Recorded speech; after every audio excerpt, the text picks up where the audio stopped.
The wind in this part of Wyoming territory was a high, thin thing that never seemed to stop. It scoured the pines and carved the rock, and it was the first thing Luke Morgan noticed was wrong.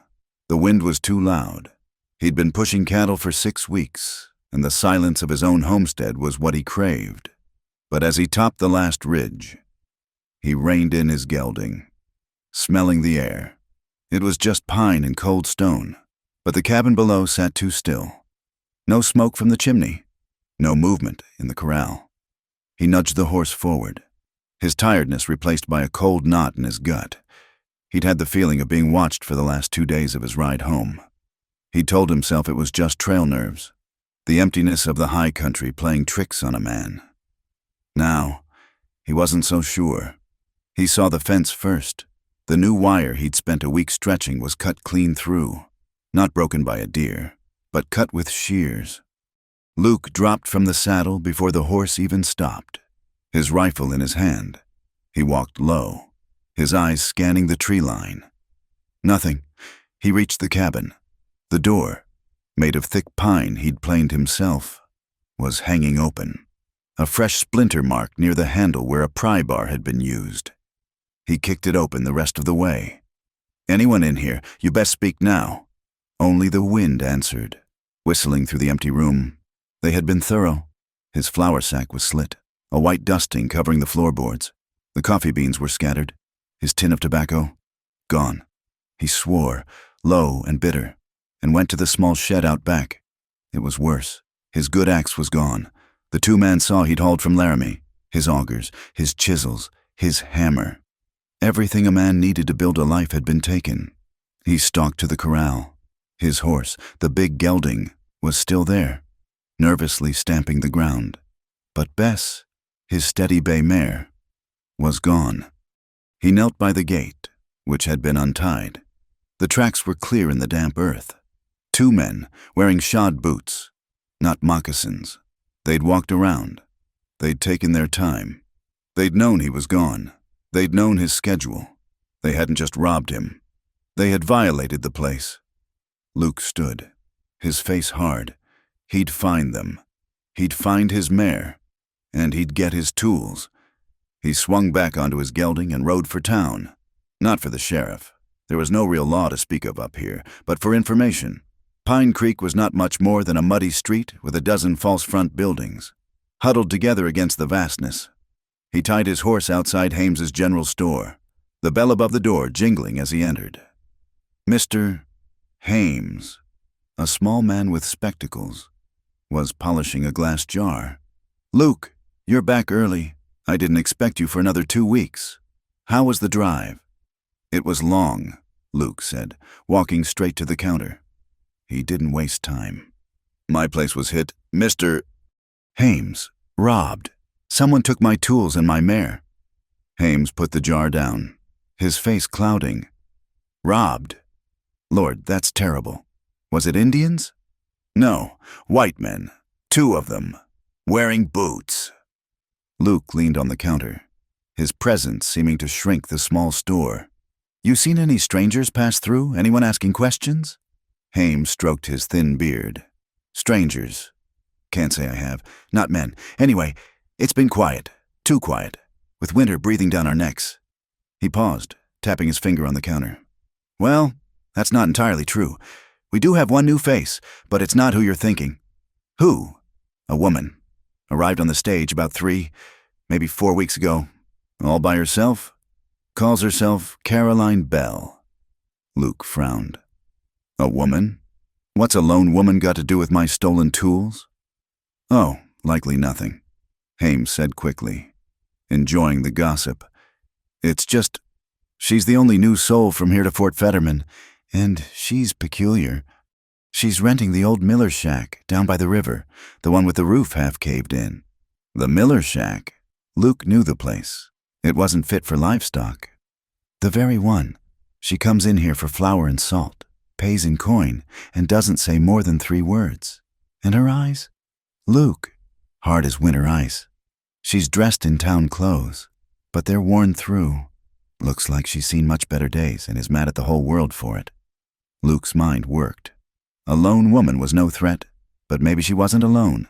Maybe she was a decoy. Or she had menfolk hiding out with her. The Miller shack? He repeated. He bought a small sack of coffee and some ammunition. He didn't like this. It felt wrong. But it was the only lead he had. He rode down by the river. The shack was worse than he remembered. It leaned into the wind. The chimney a pile of loose stone. It looked abandoned. But a thin, gray wisp of smoke escaped a rusted pipe. He dismounted and walked to the door. He didn't bother to knock. He hit the door hard with his open palm. "Anyone in there?" The door scraped open a few inches, stopped by a rope. A woman's face appeared in the gap. Mr. Hames was right. She was tall, her hair the color of burnt honey, pulled back in a knot so tight it seemed to pull the skin on her face. Strands had escaped and whipped in the wind. Her dress was gray and threadbare, but it was the face that held him. She was younger than he expected, but her green eyes were ancient, and they were filled with pure, undiluted fury. "What do you want?" Her voice was low, and it wasn't the rough-edged voice of a frontier woman. It was educated, and it was sharp as a new honed blade. "I'm Luke Morgan. I own the homestead up on the ridge." "Congratulations." His jaw tightened. "My place was robbed. Tools, a horse. Someone cut my fence. And you've come to tell me the news?" she said, her voice dripping with sarcasm. "Or are you hoping I'll bake you a pie in sympathy? I'm busy. I'm looking for the men who did it. Hames said you were new here, only stranger in town." He tried to look past her into the single, dim room. It was barren. A small cot, a crate for a table. No sign of his tools. Her eyes narrowed. The venom that had been simmering in her voice now came to a full boil. "Let me stop you right there. Cowboy, you think because I'm alone and because I'm poor that I must be a thief? Or that I'm keeping company with thieves? I'm not saying anything. Ma'am, I'm just asking." "No, you're accusing. You rode all the way out here to accuse the only woman in 10 miles because it's easier than finding the real culprits." "How very brave of you." She pushed the door open, the rope straining. She stood in the doorway, and despite the torn hem of her dress and the worn-out shoes on her feet, she was unyielding. Her pride was a wall of stone. "Are all the men in Wyoming such cowards?" she spat. "Or are you a special breed?" Luke was taken aback. He was used to hardship, to violence, to the quiet endurance of homesteaders. He was not used to this. "You watch your tongue, woman." "Or what? You'll accuse me of stealing your manners, too?" She laughed, a short, bitter sound that held no humor. "I have no horse. I have no tools, save a rusted skillet and a dull knife, and I have no patience for fools who see a woman in rags and assume she has no honor. I didn't take your precious things. Now get off my property. This ain't your property. This is Miller's. And he's dead. Then it's God's. And he hasn't seen fit to strike me down. You, on the other hand, are trespassing. And I am tired of men." She slammed the door in his face. The wood shuddered. Luke stood there for a full minute, his face a mask of cold anger. He'd never been spoken to like that. He turned, walked back to his horse, and mounted. He looked back at the shack. He didn't believe she'd done it, not herself, but she was hiding something. That much pride, that much venom. It came from somewhere. As he rode away, the image of her face, proud and broken and furious, stayed with him, and behind that face, a memory stirred. Not his own, but hers. Caroline Bell had not always been Caroline Bell of the derelict shack. She had been Miss Bell, the respected, and perhaps even beloved, schoolteacher in Sedalia, Missouri. The schoolhouse had been white, with blue shutters. Her dress had been dark blue, starched, with a lace collar her mother had tatted. Her shoes had been black, buttoned, and polished every morning by her own hand. She had been 24 years old. She had been respectable. She had loved the order of it. The smell of chalk dust and ink. The sound of young voices reciting their letters. She had been good at it. She'd had a purpose. Mr. Albright had been on the school board. A portly man with a damp handshake, a gold watch chain, and a wife who looked like a starved bird. He'd often stayed late, after the children were gone, to discuss school matters. He complimented her penmanship. He complimented her dedication. He complimented the color of her hair. Caroline had been polite. She'd been distant. She'd known his compliments were too warm. His eyes lingered too long on her face, her hands. She had done what respectable women were taught to do. She'd become cooler, more professional. She'd cited her father's high standards. She'd spoken of her deep dedication to the children. She'd tried to make herself into something he could not touch. It had not worked. One evening in late April, he had cornered her by the empty stove. The children long gone. He'd grabbed her wrist. His face was flushed. He'd spoken of his unhappy home, of his wife's coldness. He'd spoken of Caroline's fire and spirit. She had pulled her hand away as if his skin were poison. She had told him, in no uncertain terms, that he was mistaken, that he was a married man, a father, and a member of the board, that he was to leave her be, and they would never speak of it again. He had left, his face pale and tight. 2 days later, Mrs. Albright, the starved bird, had stormed into the general store while Caroline was buying chalk. Her voice, thin and reedy, had carried through the entire shop. She'd accused Caroline of luring her husband, of flaunting herself, of ruining her home. The town, which had praised Miss Bell's grace and quiet dignity, turned. It turned in an instant. The women who had envied her now had a reason to despise her. The men who had desired her from afar now saw her as that kind of woman. Mr. Albright, the coward, had stood by his wife's side at the emergency board meeting. He'd looked at the floor, held his wife's arm, and played the part of the good husband who had strayed but been brought back to the fold by his wife's virtue. The board had not asked Caroline to speak. They had informed her. Her services were no longer required. Her moral character was found lacking. Even her own father, a stern Presbyterian who valued the family's reputation above all, had looked at her with cold, disappointed eyes. "You have brought shame on this family, Caroline," he had said, his voice flat. "A woman does not find herself in such a situation unless she has, by her own actions, invited it." She had packed one bag. She had taken her savings, just over $100. She had left Missouri on the morning stage, heading west. She'd kept moving, taking small jobs, mending clothes or washing dishes. But the rumors always seemed to follow. Or perhaps the shame just lived in her own eyes now, and it was all anyone else could see. She'd ended up here, in Wyoming, at the end of the line. She'd rented the shack because it was remote, because no one would talk to her, because she would rather be alone and hated than polite and ruined. The cold, unyielding pride was all she had left. The venom was her only defense. Luke rode back into Pine Creek, his anger a cold knot in his gut. He was rattled. He'd expected a cowering woman, or maybe a hardened criminal's maul. He hadn't expected that. He hadn't expected to be looked at like he was something she would scrape off her boot. He stopped at the blacksmith's, run by Gus, a mountain of a man with a walrus mustache and arms thick as fence posts. "Gus," Luke said, swinging down. "My gelding's pulling to the left. Think he threw a shoe on the ride-in." Gus nodded, taking the reins. "Heard about your place? Luke." "Damn shame. Any idea who—" Luke leaned against a hitching post, pushing his hat back. "Not yet.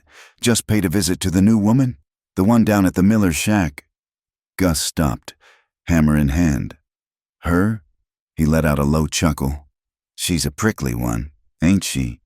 Like a porcupine. Hames was in here talking. Thinks she's some kind of fallen angel, all high and mighty." "She's something," Luke muttered, thinking of those green eyes, blazing with contempt. "She's got a tongue that could skin a mule at 20 paces. "Well," Gus said, turning back to the forge and pumping the bellows, "some women are soft and some are hard. This one, she's brittle. Looks to me like she'll break before she ever bends." Luke watched the sparks fly from the forge, his thoughts dark. He thought of the women back home, the ones who knew how to sew and be quiet, how to run a home and look at a man with admiration and respect. This Caroline Bell. She'd looked at him with nothing but scorn. He spat into the dust. "I'll never marry a rude woman like her. Mark my words." Gus just grunted and struck the anvil. The ring of steel filled the air. The sky, which had been clear and cold all day, began to change. It was a Wyoming shift, sudden and violent. The wind, which had been blowing steady, stopped. The air turned a sick, gray-yellow. "Snow's comin'. Luke," Gus said, not looking up from the horse's hoof. "And it's comin' fast. You best get home, unless you plan to sleep in my forge." Luke paid for the shoeing. He was angry, and his leg ached. But he wasn't a fool. He had to get back, but he couldn't go home. Not yet. He had to find his mare, Bess. If she was loose, this storm would be the end of her. He rode out of town, not toward his cabin, but toward the high pasture where she might have wandered. The snow started. It did not drift down gently.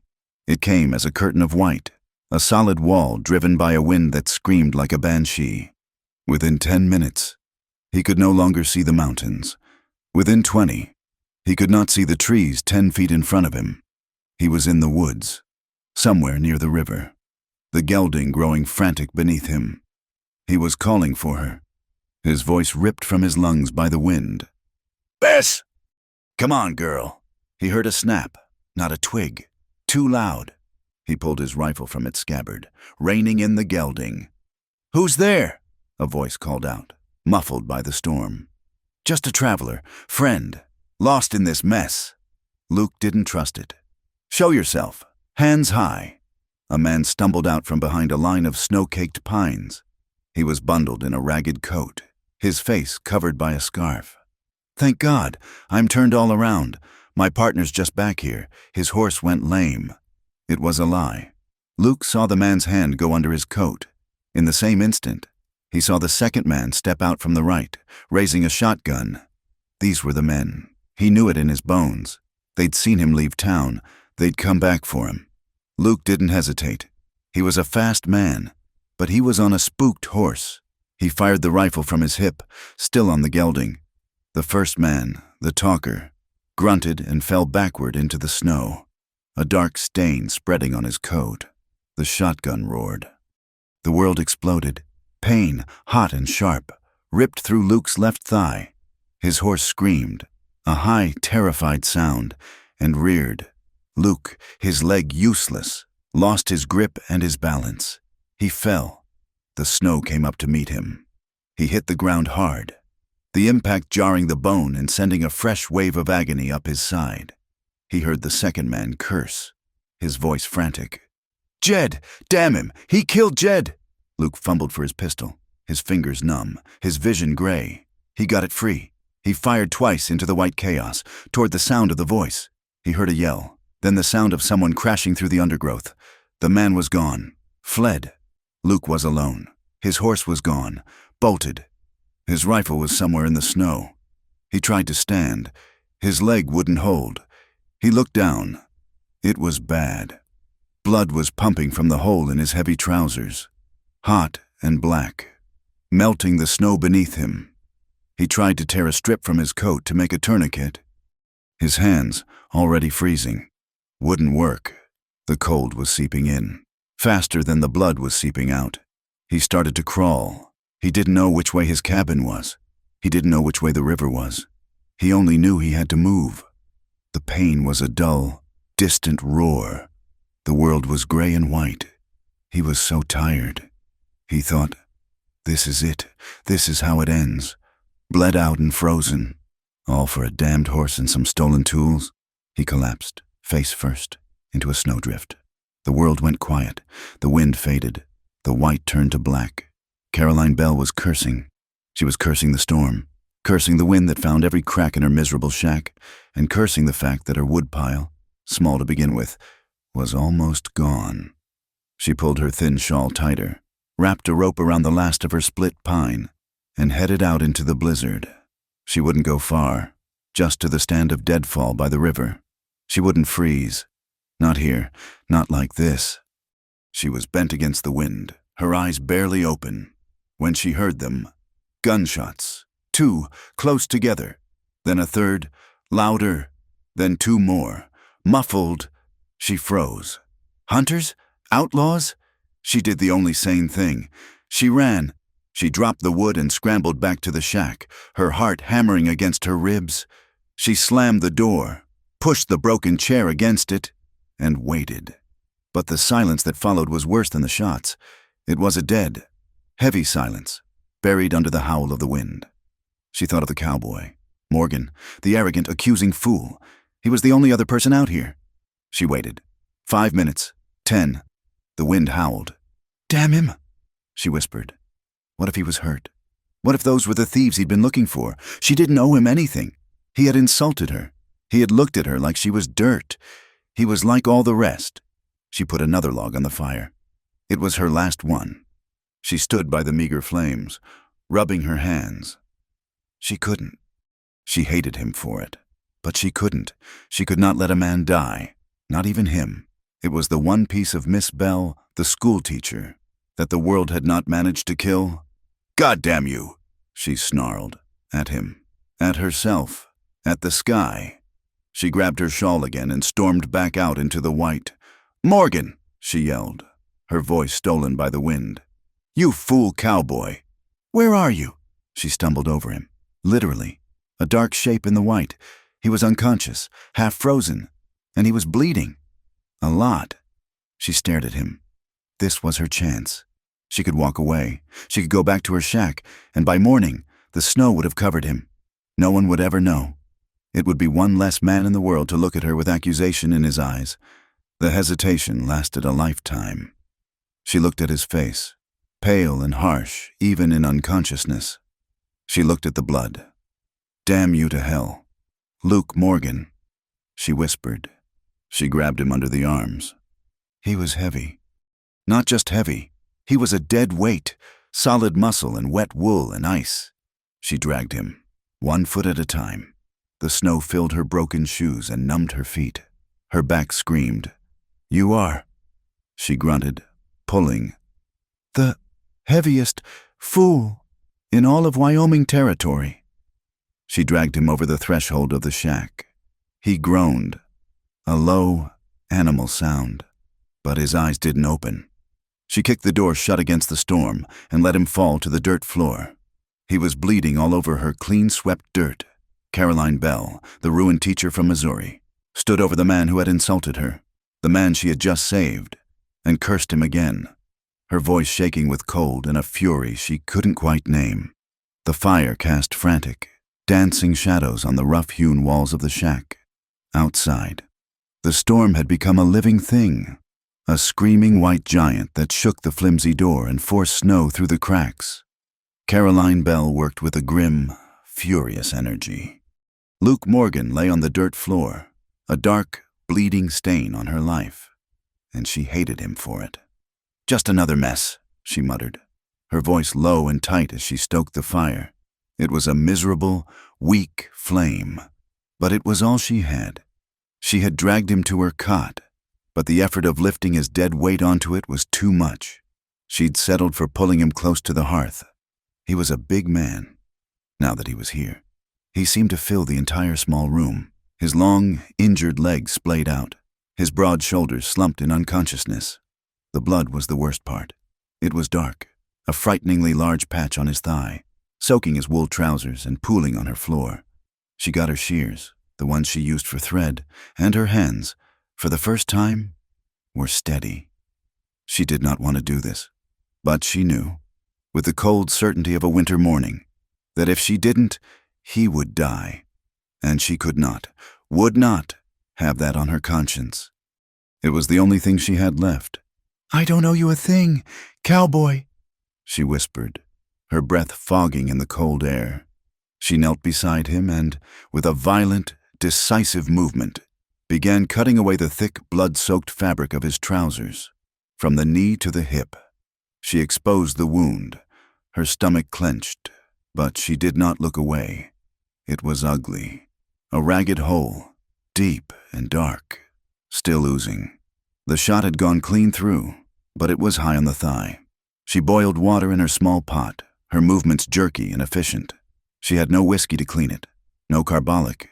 She had soap and hot water and strips of fabric she tore from her own spare petticoat. She ripped the white cotton with her teeth, the sound tearing through the quiet. He groaned as she pressed the hot, wet cloth to his leg. "No," he muttered, his head thrashing. "Bess, lost." "Be quiet," she commanded, though her voice shook. "You're not lost yet, you fool."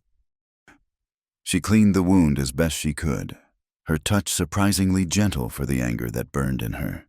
She bound it tight, using the last of the cotton strips, wrapping his thigh until the bleeding slowed, then stopped. The night wore on, an eternity of wind and shadow. She sat on her small three-legged stool, feeding the fire stick by stick, watching him. He was burning up. The fever had taken hold. His skin, which had been corpse white, was now flushed a dangerous red. He shivered, a deep, bone-rattling cold that the fire could not touch. She did not have a blanket to spare, only her thin shawl. She looked at it, the last good thing she owned, a gift from her mother. Then she looked at the man shivering on her floor, with a sigh that was more like a curse. She stood and draped the shawl over his chest. His eyes were closed, his face harsh, but the fever softened him. He looked younger, and for a moment, he did not look like the arrogant man who had accused her. He looked like someone's son. "I don't owe you anything," she repeated, but the venom was gone, replaced by a weary exhaustion. She checked his forehead, her hand cool against his burning skin. He leaned into her touch unconsciously, like a child. She snatched her hand away as if burned. She sat on the stool, her back to him, and listened to the storm and the sound of his rough breathing. Sometime near dawn, when the fever seemed hottest, she found herself whispering, her voice so low even she could barely hear it. "Don't die on me, Cowboy." Luke woke to two things, pain and confusion.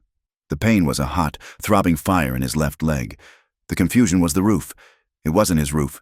His roof was high, with new pine rafters. This roof was low, made of rotted timber and sod, and it was barely 3 feet above his face. He tried to sit up. A wave of dizziness and nausea hit him so hard he fell back, groaning. "I wouldn't do that if I were you." The voice. He knew that voice. It was sharp, cold, and full of contempt. He turned his head, his vision swam. She was sitting by the fire, her back to him, stirring something in a pot. Caroline Bell.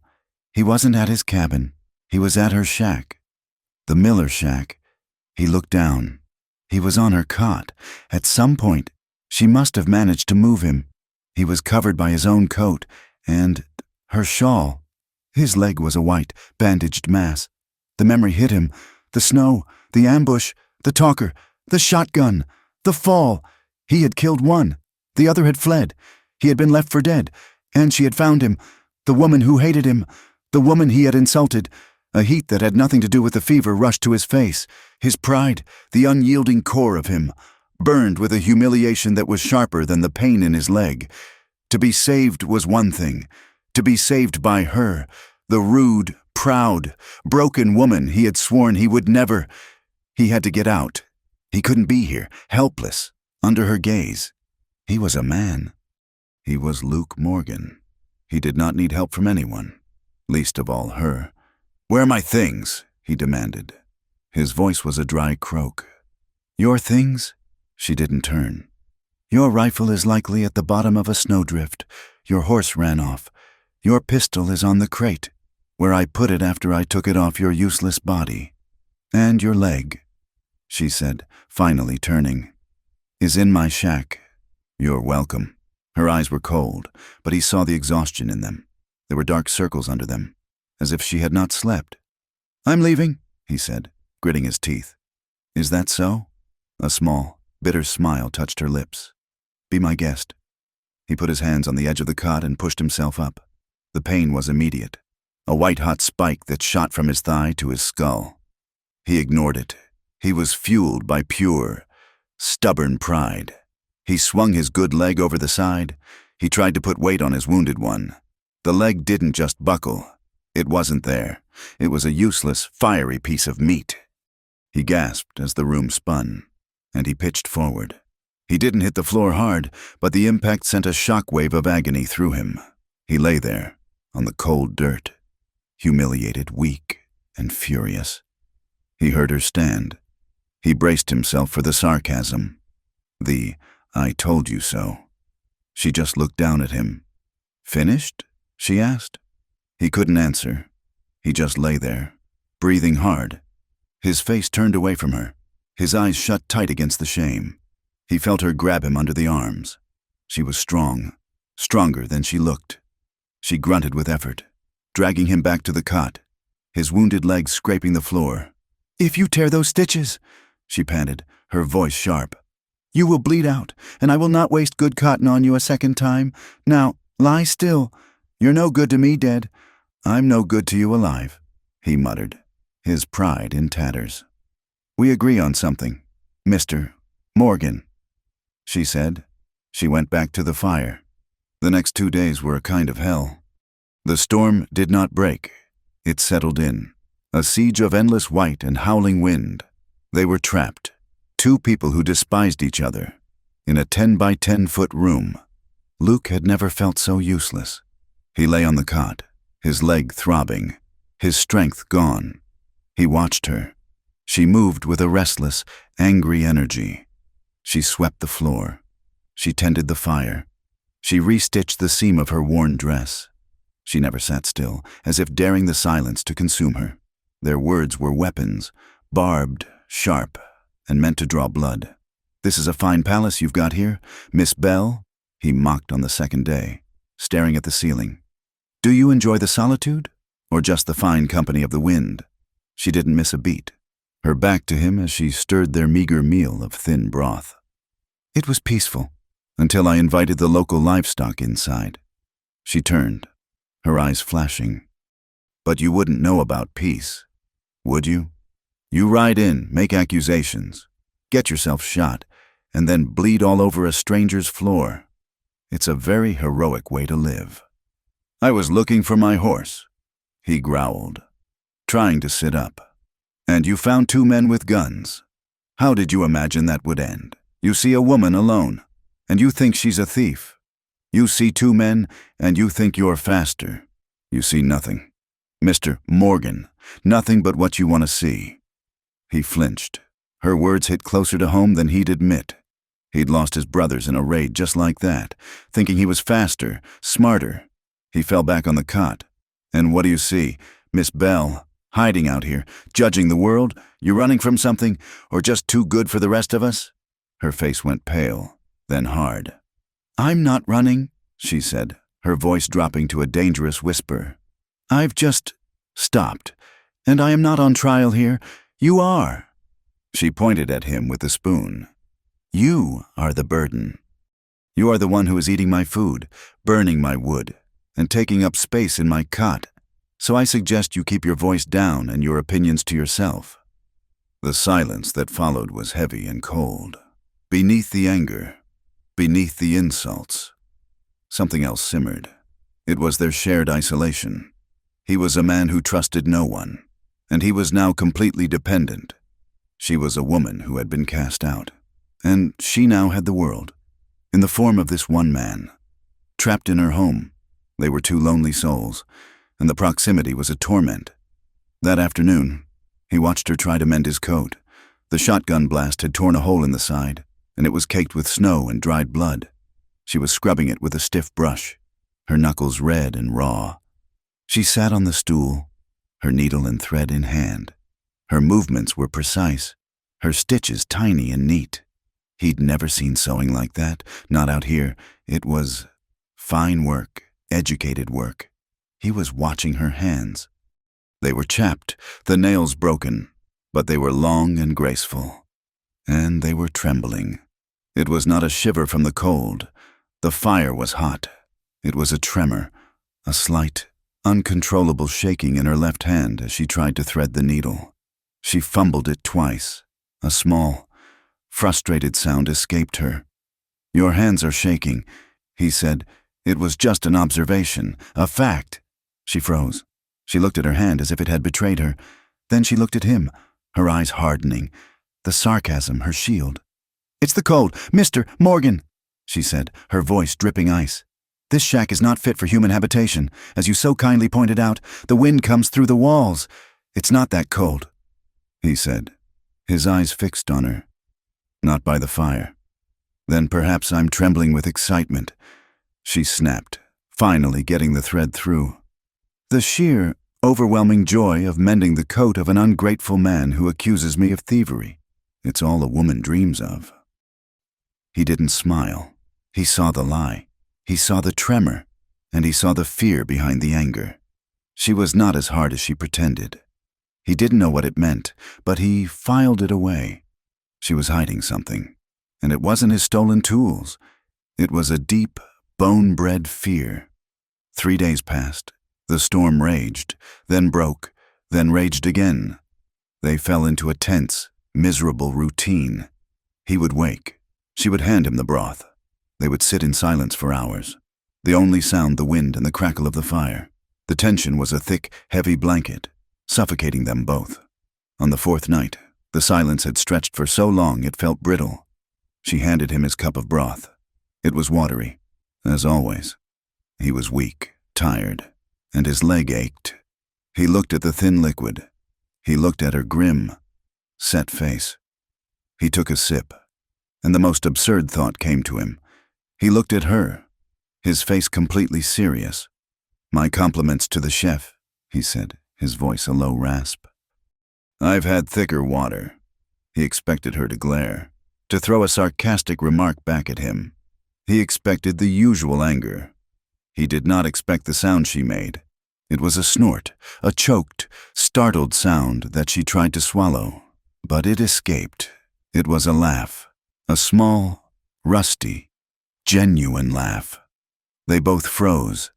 The sound hung in the air, alien and shocking. Caroline's face went from startled humor to something like horror. Her eyes widened. Laughter was a luxury. Laughter was connection. It was vulnerability. She could not afford it. She snatched the cup from his hand, her face flaming. "You're delirious," she snapped, her voice harsh. She turned her back to him and scrubbed at the pot with a sudden, violent energy.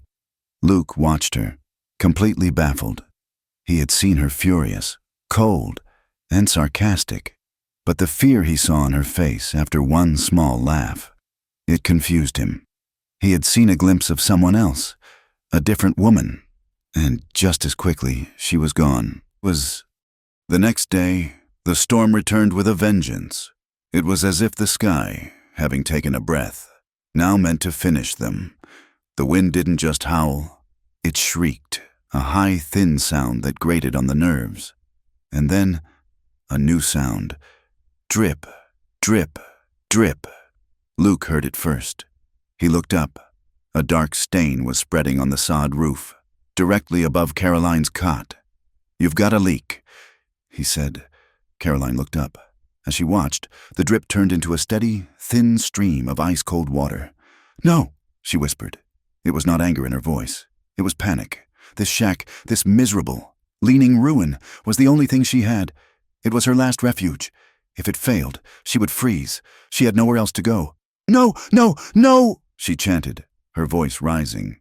She grabbed her only bucket and shoved it under the stream. It was filling fast.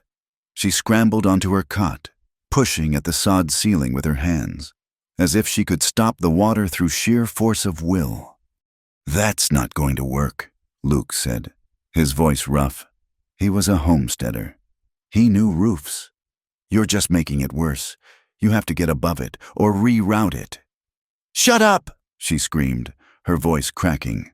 She was frantic, pushing at the wet sod, which was now crumbling, making the hole worse. "It's all I have. I can't." He'd never heard her sound like this. Not angry, desperate. It was the desperation that made him move. He swung his legs over the cot, gritting his teeth so hard his jaw ached. The pain was a dull, white fire, but he pushed it down. He was not going to lie here and watch this woman, this impossible, frustrating woman, fall apart. He stood. The room swam, but he braced himself against the wall. "Get out of the way, woman!" She turned, her face stained with tears and soot. She saw him standing, his face pale with pain. "What are you doing?" she shrieked. "Get back down! You'll tear your stitches! You'll bleed to death!"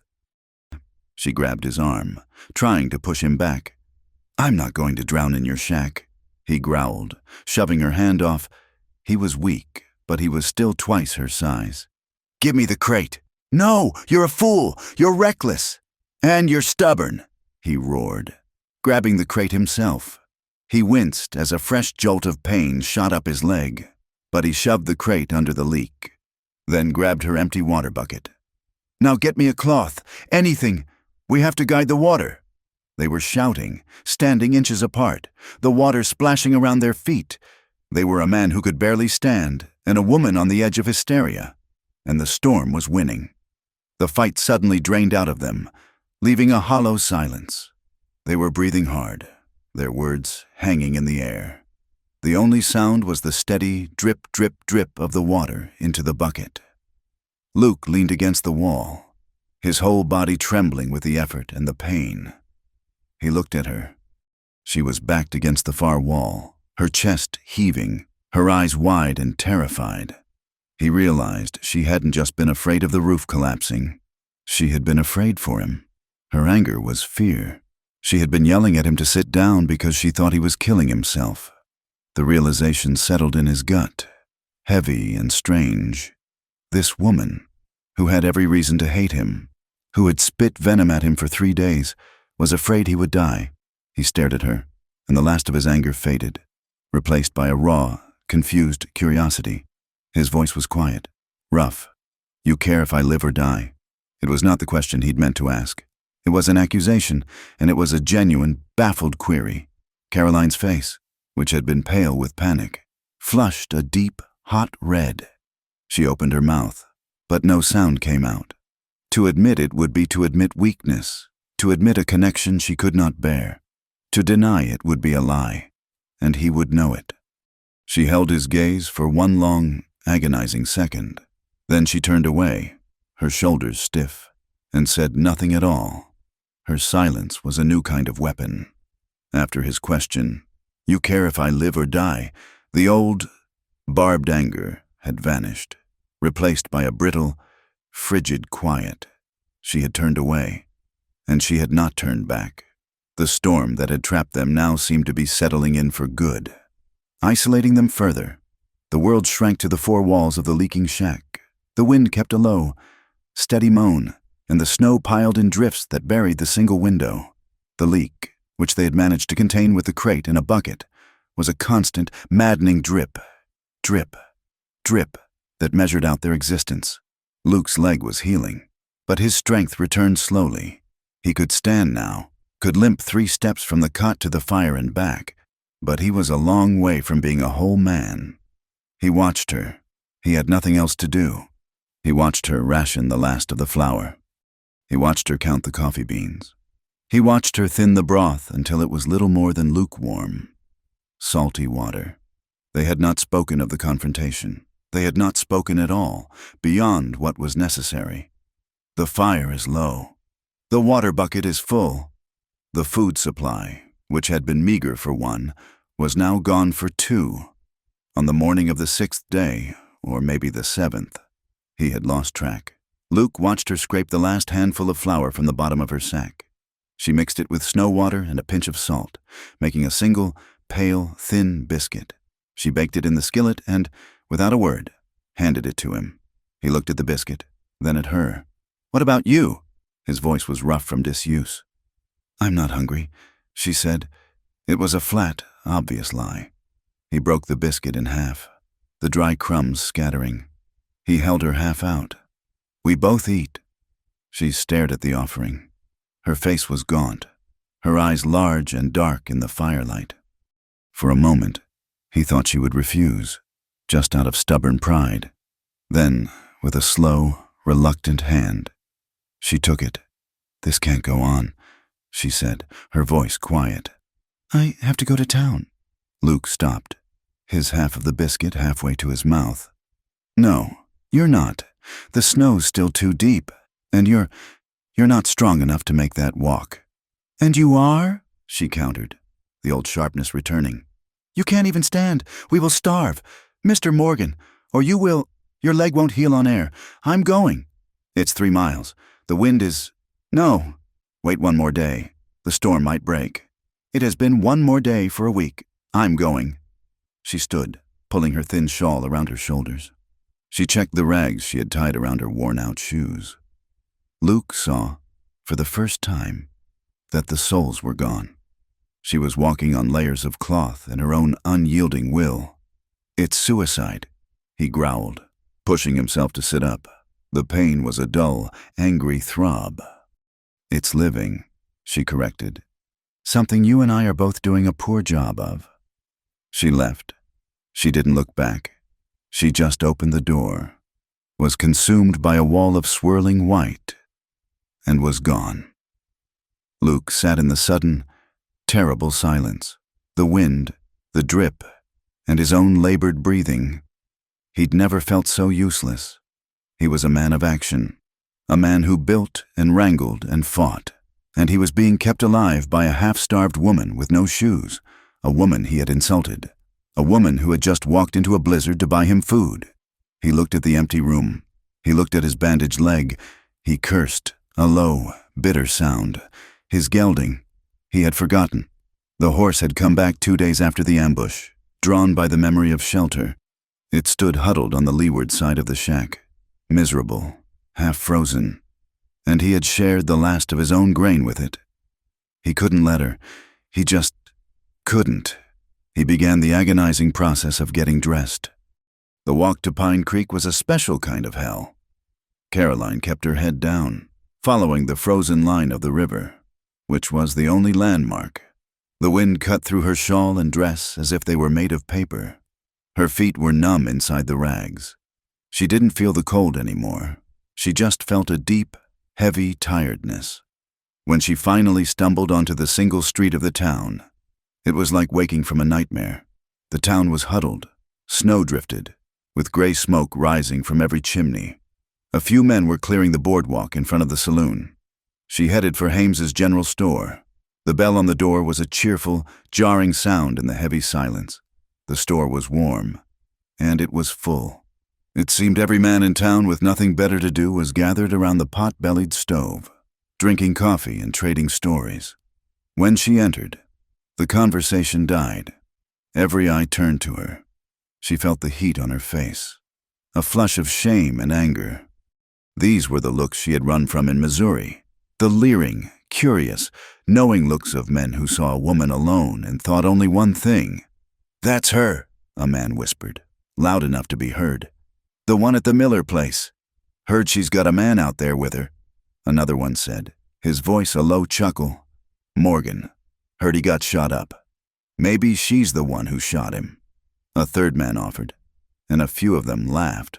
"Nah," said a big man in a buffalo coat. His name was Baxter. He was a trapper, and his eyes were small and wet. "She ain't the type to shoot a man. She's the type to welcome him." The store filled with laughter. Caroline's face became a mask of ice.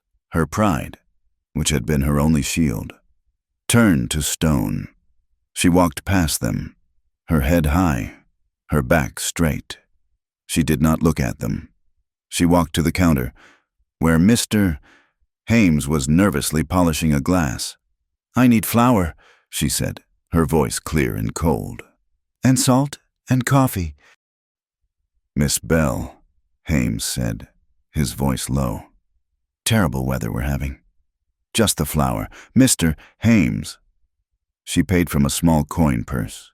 It was almost empty. The men at the stove watched her, their silence more offensive than their words. As she turned to leave, her small sack in her arms, Baxter stood. "Hold on, ma'am," he said, his voice slick. "You shouldn't be walking out in this cold alone. A pretty thing like you. You'll freeze." "I will be fine," she said, trying to step around him. He moved, blocking her path. "No, I insist. A man's got to be a gentleman." He put his hand on her arm. Caroline recoiled as if he were a hot iron. "Do not touch me." "Ooh, prickly," Baxter said, grinning at his friends. "I like that. Where's your man, little lady? Where's Morgan? He's not man enough to come get his own supplies, or maybe he's indisposed." She was trapped, between him and the stove, his smell of unwashed wool and whiskey filling her lungs. She was silent, her eyes blazing, but she was cornered. The bell on the door jangled. No one had heard the horse. The snow had muffled the sound. Luke Morgan stood in the doorway. He was pale, his face slick with the sweat of agony. His left leg was stiff, and he leaned heavily on the door frame. But he was there. He was a big man, and he filled the doorway, blocking the light. He didn't speak. He just looked. His eyes went from Baxter to Baxter's hand on Caroline's arm, to the grinning faces at the stove, and then to Caroline. He saw her face. She was not the proud, venomous woman of the shack. She was white, terrified, and humiliated. She looked like she was back in Missouri. Baxter, startled, dropped his hand. "Morgan, we was just offering the lady some help." Luke said nothing. He took one step into the room, his left leg dragging, a deliberate, painful thud on the floorboards. He took another step. He walked directly at Baxter, his eyes never leaving the trapper's face. His own face was a mask of cold, quiet fury. Baxter was a big man, but Luke was bigger, and there was something in his eyes, a memory of the ambush, a coldness that went beyond the weather, that made the trapper take a step back. Luke didn't stop until he was standing directly in front of Caroline, his back to Baxter, his body shielding hers. He stood between them. He did not look at Baxter. He did not look at the other men. He looked only at her.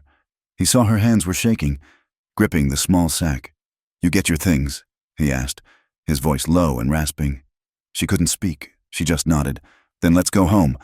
He reached out and gently, but firmly, took the sack of flour from her. He never took his eyes off her face. "Now wait just a minute. Morgan." Baxter stammered, his bravado returning now that Luke's back was turned. "You can't just—" Luke turned his head, just enough to pin Baxter with a look. "Were you saying something?" The silence was absolute. Gus, the blacksmith, appeared from the back room, a hammer in his hand. "Baxter," Gus said, his voice a low rumble. "You got business here, or are you just wasting warm air?" Baxter looked at Luke's face, at Gus's hammer, and at the other men, who were now staring at the floor. He scowled. "No bother." He pushed past and out the door, into the snow. Luke turned back to Caroline. "Come on," he said. He helped her out the door. His gelding was tied to the rail. He put the flour in his saddlebag, and then he turned to her. "You can't walk back." "You can't. Get on the horse." "Your leg." "You can't ride." "Get on the horse, Caroline," he said, using her name for the first time. She did. He put his hands on her waist and lifted her, as if she weighed nothing. She sat astride the horse. Then, gritting his teeth so hard a muscle jumped in his jaw, he pulled himself up, using the pommel, and settled in the saddle behind her. The agony was immediate and blinding, but he locked his arms, taking the reins. They rode out of town. Neither of them looked back. The intimacy of their position was a new kind of torment. Her back was pressed against his chest. His arms were around her, his hands holding the reins, his body shielding her from the wind. He could feel every tremor that ran through her. She was stiff as a board, trying to lean away, but there was nowhere to go. The ride was silent. The only sound was the muffled thud of the horse's hooves in the deep snow and the steady squeak of the saddle. He was breathing heavily, the pain a white-hot fire in his hip and thigh. He hoped she couldn't feel him shaking. They were halfway back to the shack, the river a frozen gray line to their left, when she finally spoke. Her voice was small, muffled by the wind. "Why did you come? He should have been in the shack. He should have been safe. He had risked his leg, his life, to ride into that town." For her, she didn't understand. Luke's jaw was tight. His pride was smarting. He had exposed his weakness to those men, and for what? For a woman who looked at him like he was a stranger. He gave her the only answer his own pride would allow. "Just repaying a debt," he said, his voice cold. He felt her spine go rigid. It was as if he had struck her.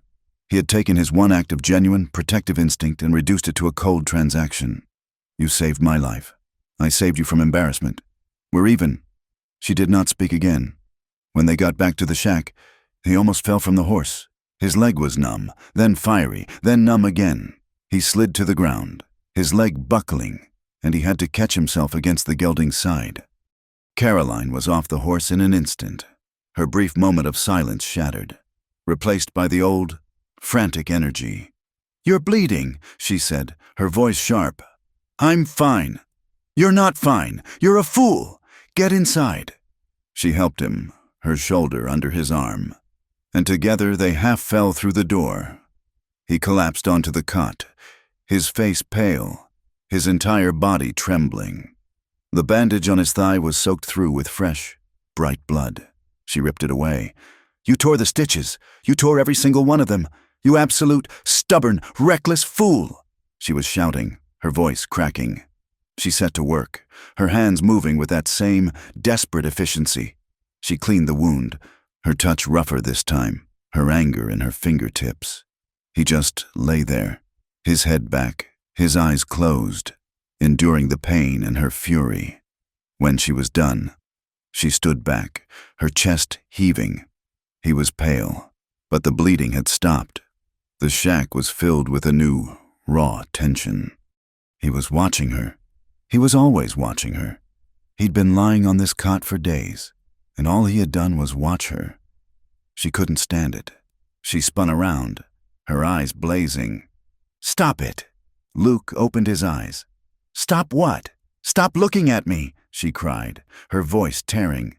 "Stop looking at me like I'm some creature you've never seen, like I'm a stray dog you feel sorry for. Stop looking at me like I'm broken!" The words hung in the air. He had saved her from the whispers in town, only to bring her back to this, his silent, pitying gaze. Luke pushed himself up on his elbows. His anger, fueled by pain and his own frustration, rose to meet hers. "I don't look at you like you're broken," he growled. "I look at you because I can't not look at you. You're a porcupine. The minute anyone gets close, you shoot out your quills." "It's called protecting myself," she shot back. "Something you know nothing about. You just ride into ambushes and then ride into town half crippled. Protecting yourself from what? From me. I'm the one who's flat on my back. You act like you don't want to be cared for. You act like one kind word would be poison. You saved my life, and you have been mad as a hornet about it ever since." It was too much. It was the truth. He had seen it all. The shame in town, her fear, her stubbornness. He had seen her. She grabbed the tin cup from the crate beside his cot. It was his cup, the one he drank his water from. She didn't think. She just acted. She threw it. She threw it right at his head. "Get out!" she screamed. "Get out of my shack!" He was faster than she could have imagined. His right hand, his good hand, shot out and snatched the cup from the air, an inch from his face, but he didn't stop there. He caught her wrist, the one that had thrown the cup, and he held on. The shack went utterly silent. The only sound was her harsh, sobbing breath. He was on the cot. She was standing, pulled off balance, her arm captured. His grip was like a steel trap. They stared at each other. She was trembling. He could feel it, a deep, violent tremor that ran from her hand all the way up her arm. It was the same tremor he'd seen in her hands when she sewed, but now it was her whole body. She was trembling with rage, with fear, with humiliation, but she did not pull away. She met his gaze, her eyes wide, tears streaming down her face, but she did not look away. It was a standoff. He held her wrist for a long, agonizing minute. He saw the fight in her, he saw the terror, and he saw the exhaustion. Slowly, deliberately, he uncurled his fingers. He let her go. He set the tin cup down on the crate, his hand perfectly steady. Caroline stumbled back, rubbing her wrist, her eyes never leaving his. She retreated to her small stool by the fire and sat, her back to him, her head in her hands. Night fell. The tension didn't break. It just settled, like the snow, heavy and deep. The fire flickered low. The wind was a low whisper. Luke lay on the cot, his leg a dull, distant ache. The fight had drained them both, leaving an emptiness. "The war," he said, his voice quiet. Into the darkness. She didn't move, but he knew she was listening. "The war, that's what it did to me," he said, staring at the sod roof. "I had 2 brothers, younger, Billy and Sam. We rode together, joined up with the Union, thought we were... I don't know what we thought." He was quiet for a moment. "We were in a raid, near Shiloh, all smoke and yelling. I was supposed to be watching them. I was the oldest. I lost them, both of them, in the same afternoon." His voice was flat, devoid of emotion. "I came back, what was left of me. I stopped, trusting in anything, God, myself, luck. It's all just what happens." He shifted, the straw in the cot rustling. "There was a woman, Sarah. Before the war, when I got back, she'd married a man who ran a freight office, a man who never saw anything worse than a lost invoice." He let out a short, bitter laugh. "She said I was hollow, said I scared her, that I was hard. She was right. I stopped trusting women, too." He had laid his scars out in the open. They were ugly, but they were his. The silence that followed was different. It was heavy, but not with anger. Then her voice came from the shadows. It was a whisper. "Missouri." He turned his head. He could just see her silhouette against the dying embers. "I was a teacher," she whispered. "I had a white schoolhouse. I loved it. There was a man, Mr. Albright, on the school board." She told him. She told him about the compliments, the way he looked at her, the night he'd cornered her, the accusation. His wife, she called me a harlot in the general store, in front of everyone. She was quiet.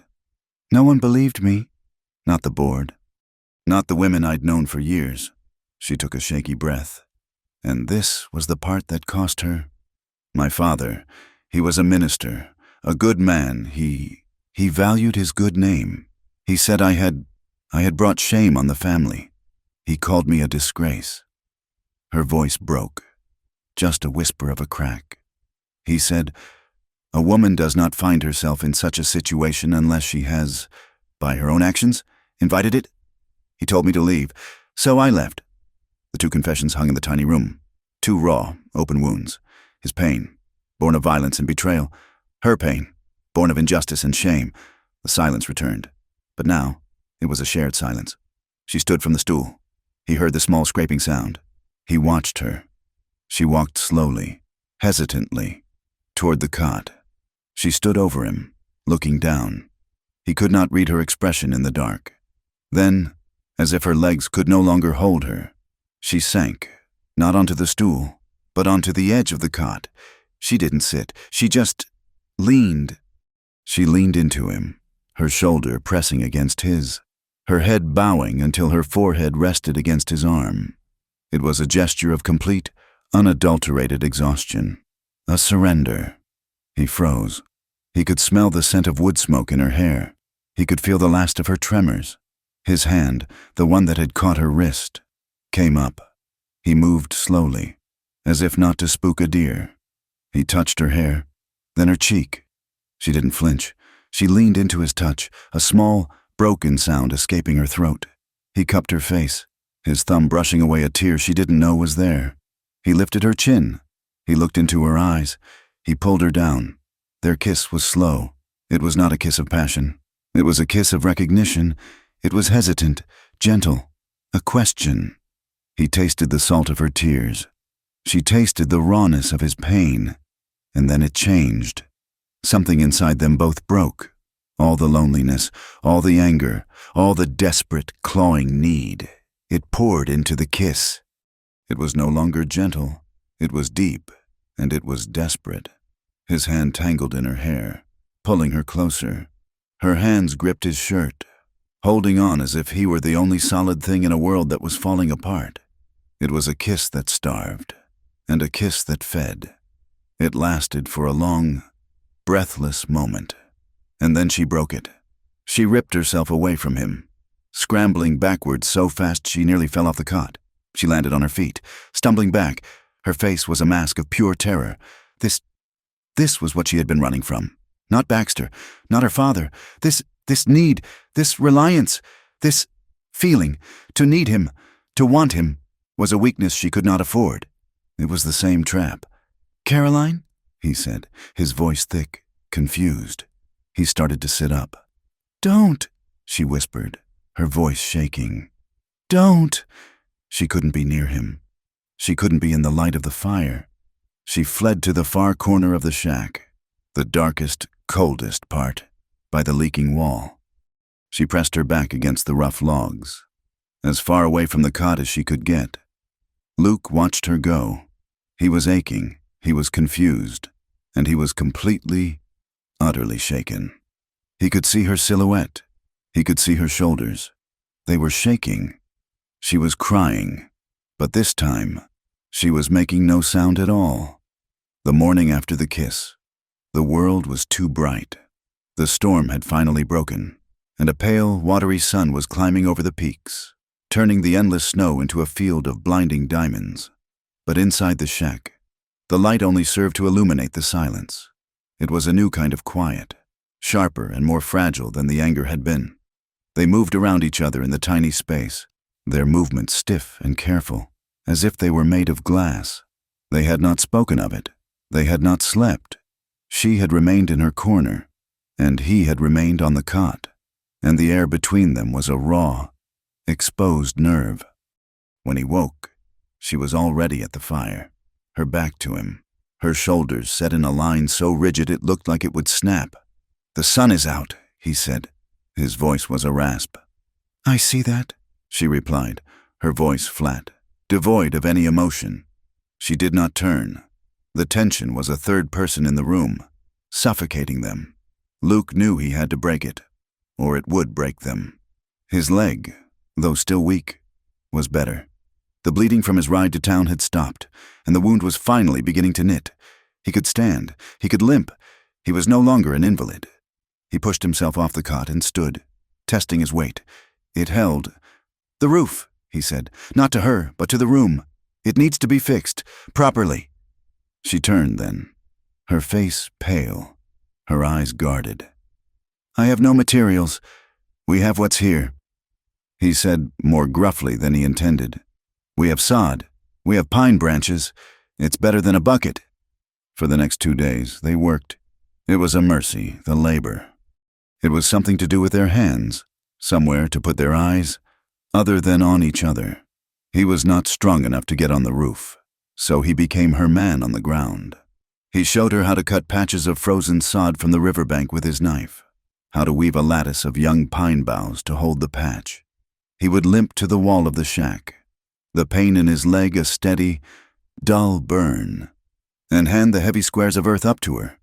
She worked without complaint, her face smudged with dirt, her hair falling from its knot. She was quick, and she was smart. She didn't need to be told twice. They worked in silence, mostly. The only sounds were his low, grunted instructions, her quiet yes, and the scraping of earth and wood. But the silence, unlike before, was not angry. It was just waiting. On the afternoon of the second day, she was reaching down for the last patch of sod, and he was reaching up. Their hands brushed. It was nothing, a simple, accidental touch. But they both froze. He looked up at her, and she looked down at him. Her cheeks were flushed from the cold, and there was a streak of mud on her jaw. He saw her eyes widen, just a fraction. He saw her breath catch, a small, white puff in the cold air. His hand was still there, hers resting on top of it. He could feel the calluses on her palm, and the tremor, that damn tremor, which was faint, but still there. "Caroline," he began, his voice rough. She snatched her hand back as if his skin were fire. "We're almost done," she said, her voice too bright, too fast. She scrambled away from the edge of the roof. Luke let his arm fall, his fist clenching. A fragility had settled between them. They had shared their deepest wounds, and then they had shared a kiss that tasted of desperation. And now they had no idea how to be two people in a room. They were in a truce, but it was a fragile one. One afternoon, he was telling her about his failed attempt to build a new sluice box, and he mocked his own carpentry. She laughed, that same rusty, startled sound. This time, he laughed with her, a low, rumbling sound in his chest. The laughter died. They stared at each other. The fragility was in the air, a beautiful, terrifying thing. "You should," she said, looking away, her cheeks pink. "You should get off your leg." "In a minute," he said, but he didn't move. He was just watching her. The next morning, he woke early. She was still asleep, a rare thing. She was on her cot, which he had insisted she take back, while he had made a pallet on the floor near the fire. In sleep, her face was soft, the hard lines of pride and fear erased. She looked young. He got up, his limp more pronounced in the morning cold. The floor near the wall, the spot where she had hidden herself that night, was soft. The leak had been worse than he thought, and the melting snow was soaking the ground beneath the floorboards. It was a good way to get sick, and a good way to rot the foundation. He needed to fix it. He found a loose board, the one he'd been planning to brace. He could pry it up, dig a small trench underneath, and fill it with rocks to drain the water away from the shack. He used his knife, the one she had kept for him, to pry at the edge. The board was stubborn, but it finally came loose with a sucking sound from the damp earth. He pulled it up and set it aside. He reached into the dark, shallow crawl space, expecting to feel mud and stones. His fingers hit canvas. He froze. It wasn't earth. It was a bag. He felt a cold knot form in his stomach. Slowly, he worked his fingers around it and pulled it out. It was a small canvas sack, tied at the top with a leather thong. It was heavy. It was not hers. He recognized the canvas. He had cut it himself from an old wagon cover. He didn't want to. God, he didn't want to, but he had to. His hands, which were steady on a roof or with a rifle, trembled. He fumbled with the knot. It came loose. He turned the bag upside down, onto the dirt floor, in the pale morning light. Spilled his life.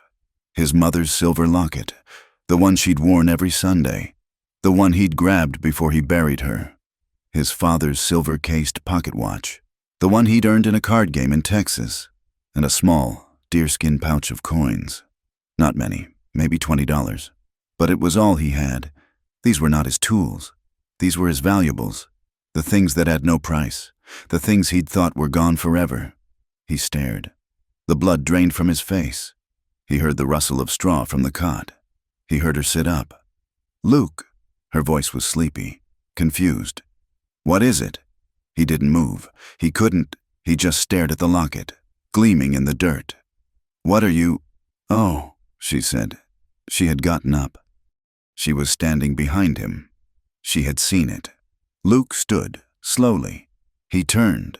He held the empty canvas bag in his hand. Her face was white. Her hand was at her throat. "Luke, what is this?" he asked. His voice was not a shout.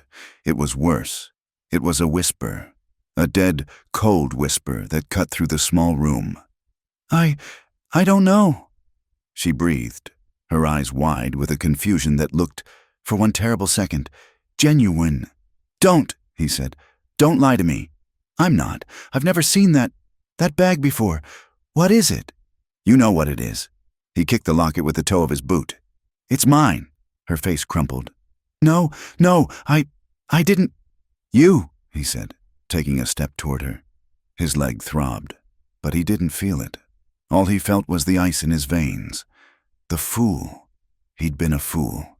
The fever, his leg, her nursing him, the way she'd looked at him by the roof. All of it. "You saved my life," he said, his voice raw. "Just to pick my pocket? Was that the plan? Find the wounded man, patch him up, and when he's grateful. Or did you take these before you found me? Is that why you were out there, hiding your treasure?" "No," she cried. And this was not a whisper. It was a scream. I didn't. I would never. Then how? He roared, finally losing his control. Did it get under your floor? He threw the bag at her feet. All of it. The talk, the crying, that kiss. He spat the word. Was all of it a lie? Just a performance? The poor, ruined teacher. It was a good story. I'll give you that. You had me believe in it. It's true, she sobbed, backing away from him until she hit the wall. It's all true. I don't know how those things got there. You're a liar. I'm not, she screamed, her voice breaking. Oh, God, Martha. It must have been Martha. He stopped. What? Martha, she said, her words frantic, tumbling over each other, her hands twisting in her dress. Another woman. She came through, maybe a month ago, before you. She was, like me, cast out from Cheyenne. She had nowhere to go. I let her stay, just for 2 nights. She was strange. She kept looking at your homestead. Caroline was sliding down the wall, her legs giving way. She must have, when you left for the cattle drive, she must have stolen them. She must have seen you leave, and she hid them here. She said she was going south, to Denver. She must have planned to come back for them. She was looking at him, her eyes pleading, her face a mask of desperate, terrified honesty. She said we had to look out for each other. The women they'd thrown away. She must have thought I'd understand, or maybe she just used me, like everyone else. She was sobbing now. Great, racking sobs, her face in her hands. Luke stood in the middle of the room. He watched her. He heard her story. It was frantic. It was desperate. And it was plausible. It was just plausible enough to be the most convenient, most calculated lie he had ever heard. His betrayal from Sarah. The loss of his brothers. It all came rushing back. He had let his guard down. He had let this woman, this sharp, broken, beautiful woman, get under his skin. He had felt sorry for her.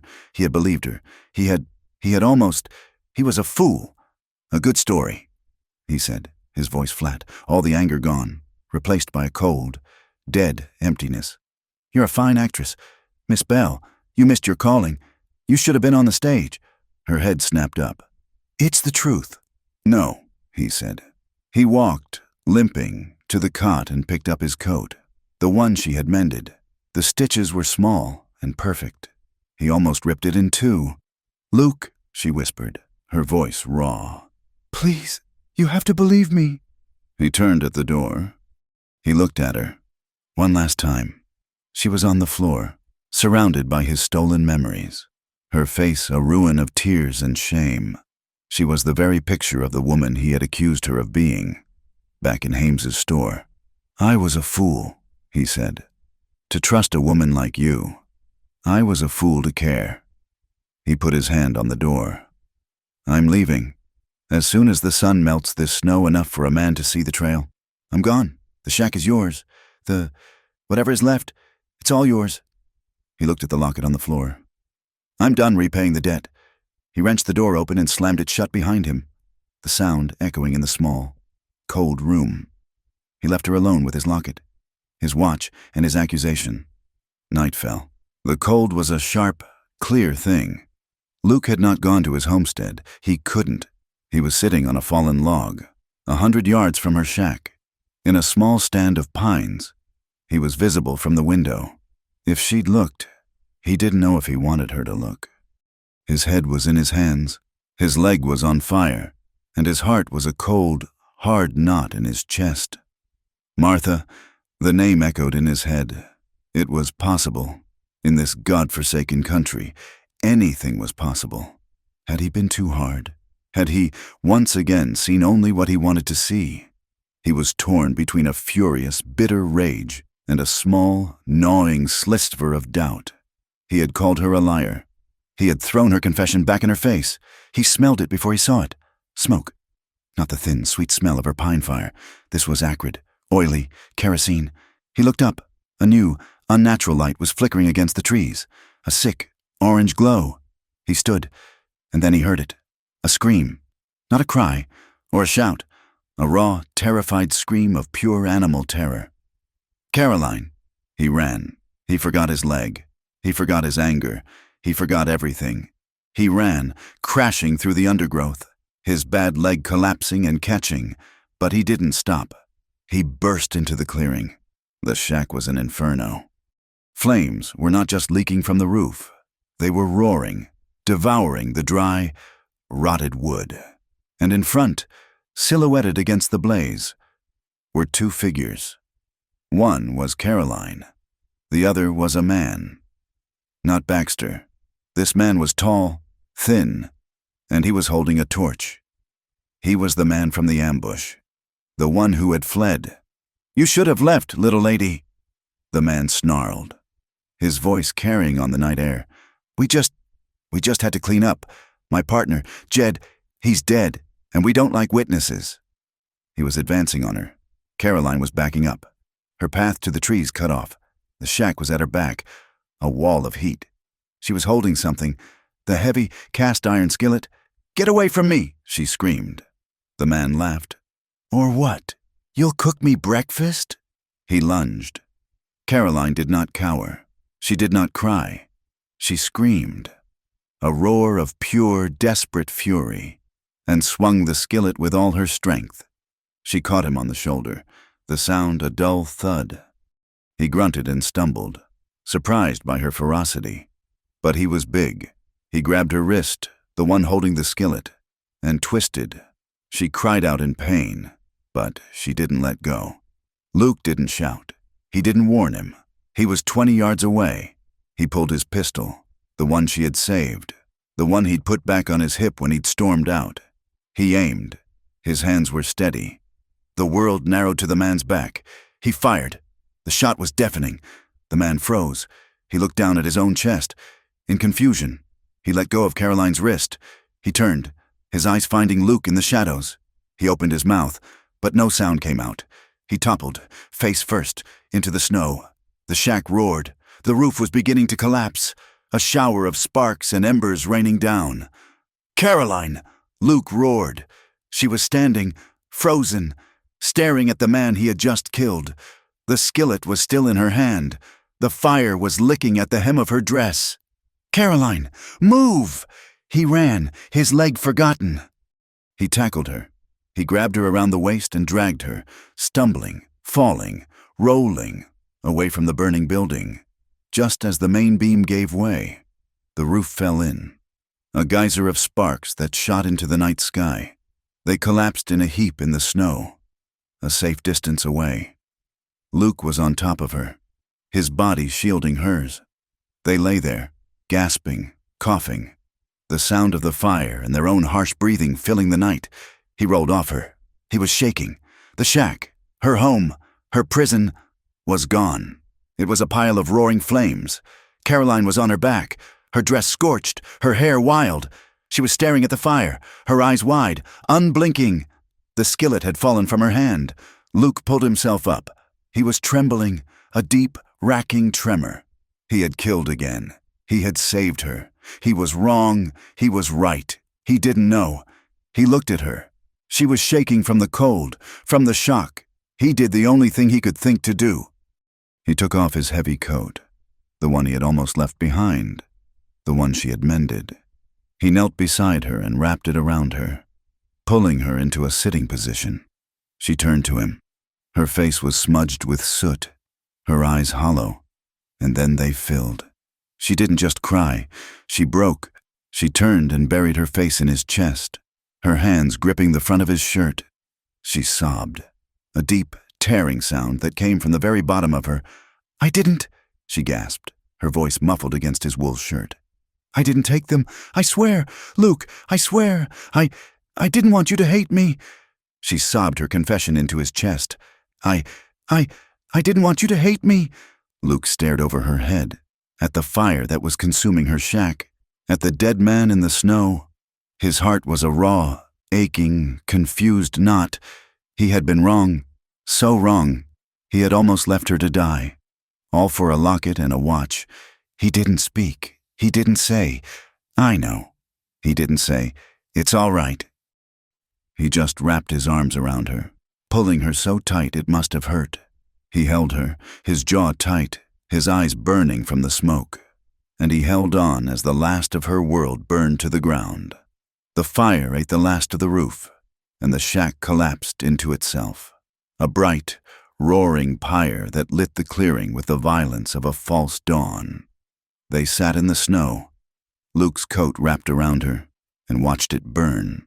The body of the outlaw lay in the snow, a dark shape, and the air was thick with the smell of pine and kerosene and death. Caroline had stopped sobbing. She was just shivering, a deep, bone-chilling tremor that had nothing to do with the cold. She was pressed against his side, and he was holding her, his arms locked around her, as if he could physically hold her together. He had been wrong. The knowledge was a cold, hard stone in his gut. He had stood on that log, wrapped in his own self-pity and righteous anger, while she was here, about to be murdered. He had called her a liar. He had thrown her past in her face, and her last words, the ones she'd sobbed into his shirt, had not been about the fire, or the man, but about him. "I didn't want you to hate me." He held her tighter. "He's gone," he said, his voice a low rasp. "It's over." She didn't answer. When the fire had burned down to a pile of glowing, pulsing embers, the cold of the night rushed back in. The clearing was dark again. "We can't stay here," he said. His voice was hollow. She just nodded against his chest, her face hidden. "My homestead, it's the only place. It's 2 miles. He stood, pulling her up with him. She was unsteady, her legs shaking. She was wearing only her thin, scorched dress and his coat. Her shoes were gone, lost in the fire. Probably. He didn't ask. He limped to the body of the outlaw. He didn't want to, but he had to. He checked his pockets. Nothing, just a cheap knife and some tobacco. He had no answers. He rolled the body into a snowdrift. He would deal with it later. Then he walked to the glowing ruin of the shack. The heat was still intense. He circled the edge, his eyes scanning the perimeter, until he saw them, glinting in the snow where he had kicked them. His locket, his watch. He picked them up. The metal was cold. He wiped the soot from his mother's locket and stuffed it deep into his pocket. He looked at the woman who stood like a ghost in the snow, wrapped in his coat. "Come on," he said, his voice softer than he'd ever heard it. "We have to go." The walk was a nightmare. His leg was a solid, screaming column of pain. He had run on it, fought on it, and now it was failing. But she was worse. Her feet were bare. He didn't realize it until they were a 1/4 mile in, and he saw her stumble, leaving a small, bloody print in the snow. He stopped, swearing, a low, vicious sound. "Your feet. I can't feel them," she whispered. He couldn't carry her, not with his leg. He did the only thing he could. He sat in the snow, untied the rags that had served as his own bandages, the ones she had washed and re-rolled. He wrapped her feet, layer after layer, the blood from her cut staining the white cloth. "It's not much," he said, his voice tight. "It's enough." They went on. He leaned on her, and she leaned on him, a cripple and a ghost, moving through the pre-dawn dark. When they topped the ridge to his homestead, the first gray light of dawn was breaking. Luke stopped. His place was almost as bad as hers.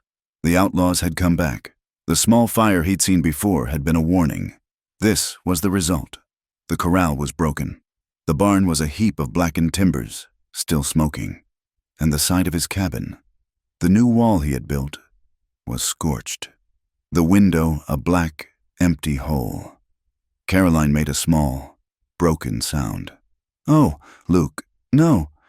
It was a new kind of defeat. He had brought her to safety, only to find he had no safety to offer. "It's standing," he said, his voice flat. He pointed at the main cabin. "The walls are good. The roof is good. Come on." He pushed the door open. It was as he had left it, but worse. They had been back inside. His bed was overturned. The last of his flour was scattered on the floor. The sack gone. They had taken everything, all for a locket and a watch they'd never found. But it was shelter. He righted the heavy wood frame bed, his legs screaming. He pushed Caroline, gently but firmly, toward it. Sit. She sat on the edge of the mattress, a small, still figure in his oversized coat. She looked lost. He built a fire. He had wood stacked by the hearth. He moved with a grim, mechanical purpose. He found a bucket, checked the well. The water was clean. He put a pot on to boil. He found his last tin of coffee, a half-empty bag they had missed. He brought her a hot cup, his hands shaking from the cold and the exertion. Drink this. She took it. Her hands were wrapped around the hot tin, but she was still trembling. He sat on the floor, his back against the wall, his bad legs stretched out, and he watched her. The guilt was a physical weight, crushing his chest. "Caroline," he said. She looked at him over the rim of the cup. Her eyes were huge, hollow.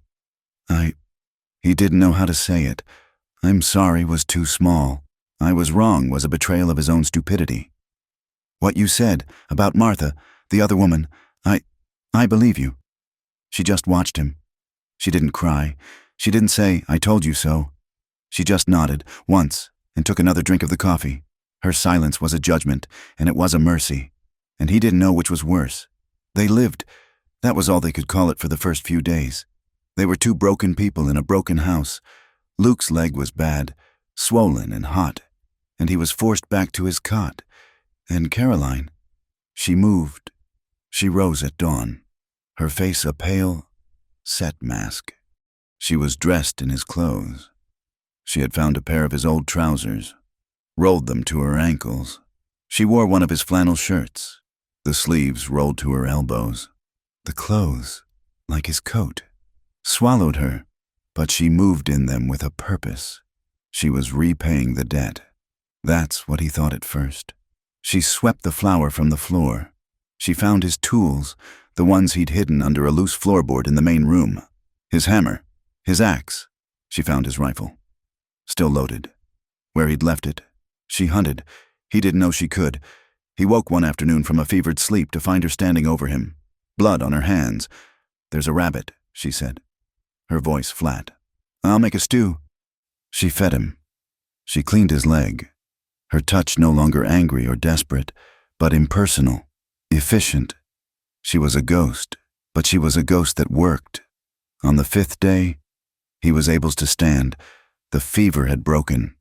He found her outside, trying to right a fence post. She was using his heavy post driver, and it was too much for her. She would lift, grunt, and it would slam down, crooked. He walked up behind her. He put his hands over hers on the heavy wood. She froze. "I can do it." "I know," he said, "but it's easier with two." Together, they lifted. "Now," he said. They slammed it down. The post sank, deep and true.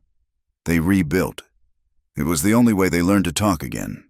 They didn't talk about the fire. They didn't talk about the locket. They talked about the work. "This board is warped. We need to plane it. The chimney needs mud. The daubing is cracked." They worked side by side. He taught her how to hold a hammer, how to swing it from the elbow, not the wrist. She taught him. She taught him what silence could mean. Not an absence, a presence. He watched her hands. The tremor was still there, but it was fading. The work was hard, but it was honest. Her hands, which had been pale and soft, then chapped and raw, were now strong. She had a small blister on her palm, and she wore it like a badge. They would eat their meals, the rabbit stew, a thin corn gruel, in near silence. But one night, he was patching his trousers, his stitches clumsy and big. She was watching him. "You're hopeless," she said. It was the first time he'd heard a hint of her old sharpness. He looked up, surprised. A small smile touched the corner of his mouth. "Reckon I am." "Give it to me," she said. She took the trousers from him, and, with his mending kit, she made a line of tiny, perfect, invisible stitches. "Where did a minister's daughter?" he asked, his voice quiet. "Learn to shoot a rifle and mend like a tailor." "My father," she said, her eyes on the needle. Believed in God. My mother believed in being practical. She said God might save your soul, but a good stitch would save your dignity. She tied off the thread, and a straight shot would save your life. He watched her, the firelight catching the burnt honey of her hair. He had called her a liar. He had called her an actress. He was a fool. They needed supplies. The last of the coffee was gone. The flour was gone. They had salt, and they had bullets. But that was all. We have to go to town, he said. Her hands, which had been steady on the mending, clenched. I can't. We're out of flour. We're out of everything. I have to go. Then you go, she said, her voice small. I'll stay. I'll patch the barn roof. No, he said, standing. His leg was almost good. It would always be stiff, but it was good. We go together. You're not hiding here. You've done nothing wrong. You're not her. Not who? The woman I found. The one who was running. You're not. Am I not? She whispered. I'm still here. Luke, I'm just in your house instead of mine. This is our house, he said. He hadn't meant to. The words just came out. She looked at him, her eyes wide. It's just a house, he stammered, turning away, his face hot. And it needs supplies. We're going tomorrow. Pine Creek had not changed. It was still a muddy street, still huddled against the cold. But this time, they rode in together, on his horse. She sat behind him, her hands lightly on his waist. It was proper. It was respectable. It didn't matter. They tied the horse at Hames's. Luke helped her down. He felt the eyes on them. From the saloon. From the blacksmith's. You get the flour and the salt, he said, his voice low. I'll go see Gus, about some new hinges. Luke, she said, her hand on his arm. Her face was pale. You've done nothing wrong, Caroline, he said, his voice hard. Hold your head up. Go get the flour. She nodded, a small, jerky movement, and went inside the store. He watched her go. He saw Baxter. The trapper was standing outside the saloon with 2 other men. Baxter saw him. He saw Caroline. A slow, ugly grin spread across his face. Well, Baxter said, his voice carrying in the cold air. If it ain't the happy couple. How's the housekeeping? Morgan. Luke's hands clenched. Go on, Baxter. Go back to your hole. Just saying, Baxter said, stepping into the street. Some men like 'em. Used. But I didn't figure you for that. Morgan, or did she just steal your good sense, along with your locket? Luke froze. Oh, yeah. Baxter grinned, enjoying himself. We all heard. Hames told us. Went back to her shack, and it was gone, burned to the ground, and a body. Found Jedediah's body in the snow. The one you killed. He spat. And you take up with her. The harlot, the witch who burned her own place down to hide her tracks. The thief. Caroline was standing in the doorway of the store. She had heard it. She had heard all of it. Her face was not the face of the proud, angry woman who had slammed the door on him. It was not the face of the desperate woman by the fire. It was the face from Missouri. White, bloodless, shattered. Her old shame, the shame she thought she had outrun, was here. It had been waiting for her. She turned. She didn't run. She walked, her back straight, her head high, but she was a dead woman walking. She walked right past Luke, past the horse. Caroline, he called. She started to run. She ran, stumbling in the mud, back down the river road, back toward the ashes. Damn you, Luke snarled. He turned to Baxter. He didn't say a word. He just walked up and hit him. It was not a long fight. It was one punch. Luke put all his anger, all his guilt, all his pain into it. He hit Baxter in the jaw, and the trapper went down, his head hitting the hitching rail with a crack. He lay still in the mud. Luke didn't look back. He ran to his horse, untied it, and galloped after her. He found her a mile down the road, by the river. She was on her knees, by a fallen log, her shoulders shaking. She was packing. She was packing handfuls of snow into a small, imaginary bag. She was leaving.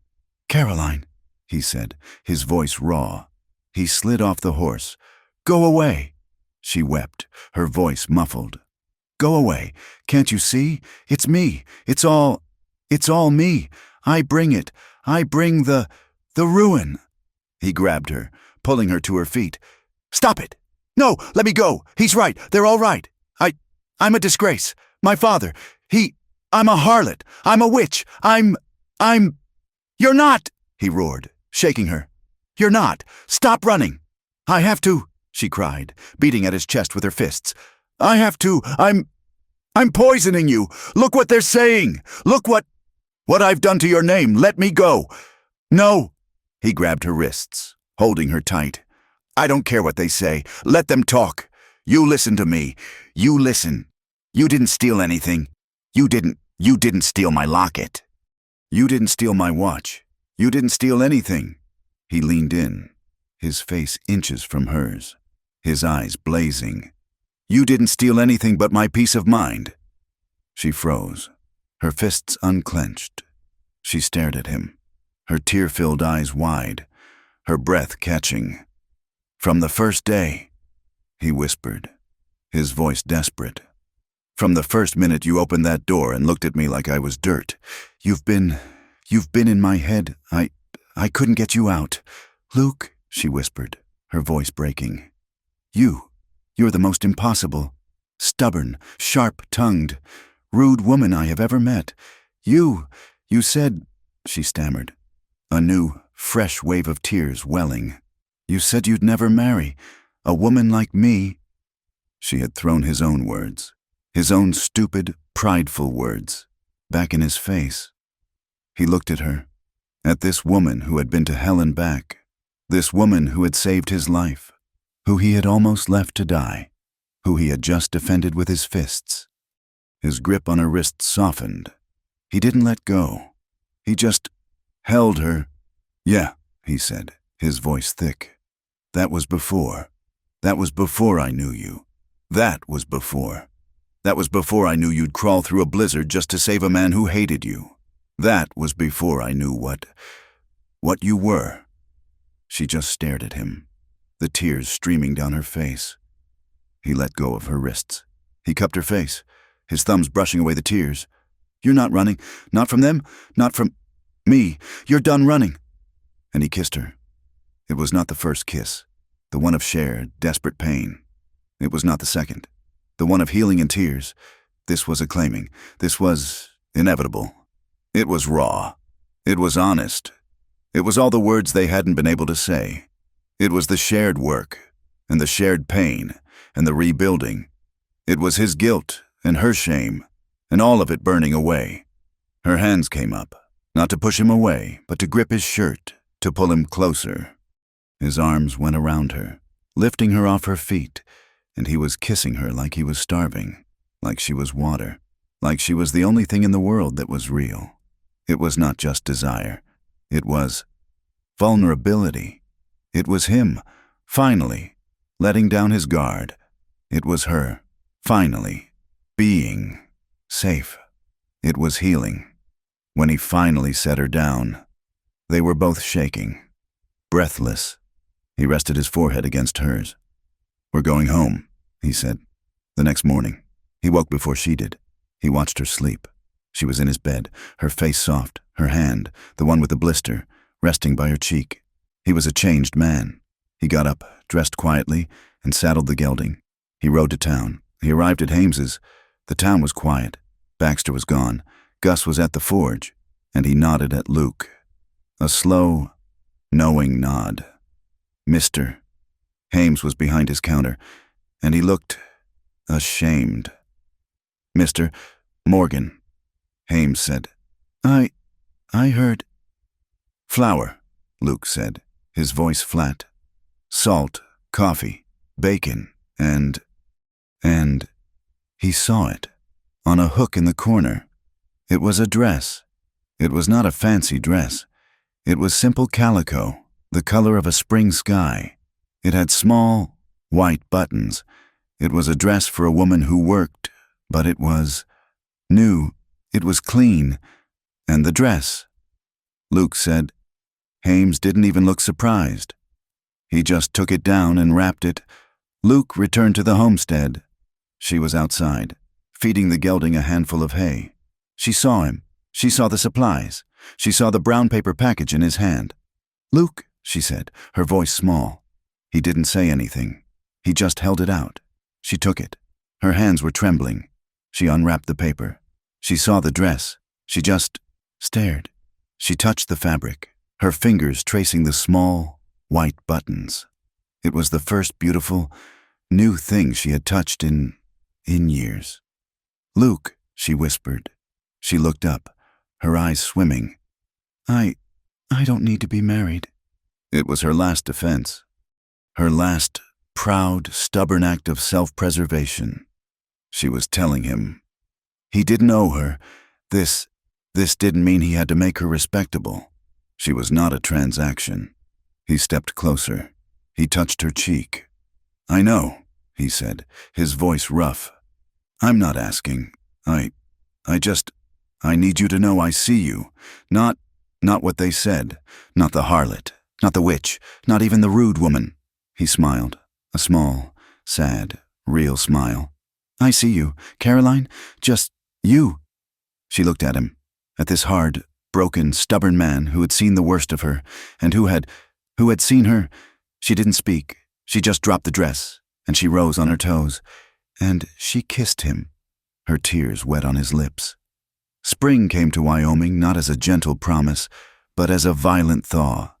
The snow, which had buried their world in white, receded, and the land was left muddy, scarred, and raw.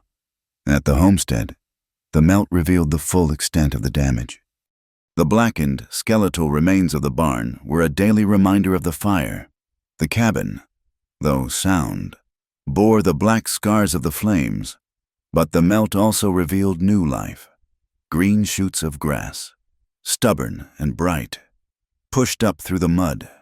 The creek, which had been a frozen line of gray, was now a loud, rushing, living thing.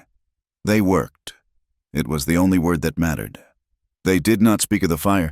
They did not speak of the man Luke had killed, or the man he had punched. They did not speak of the kiss that had followed. They just worked. The work was their new language. It was Luke, his limp now a permanent, stiff-legged gait, showing her how to set a new foundation post for the barn. It was Caroline, her hands, which had once been a teacher's, now strong and calloused, learning to swing a hammer, the nail biting true on the third strike. They rebuilt the barn, timber by timber. He would saw, and she would carry.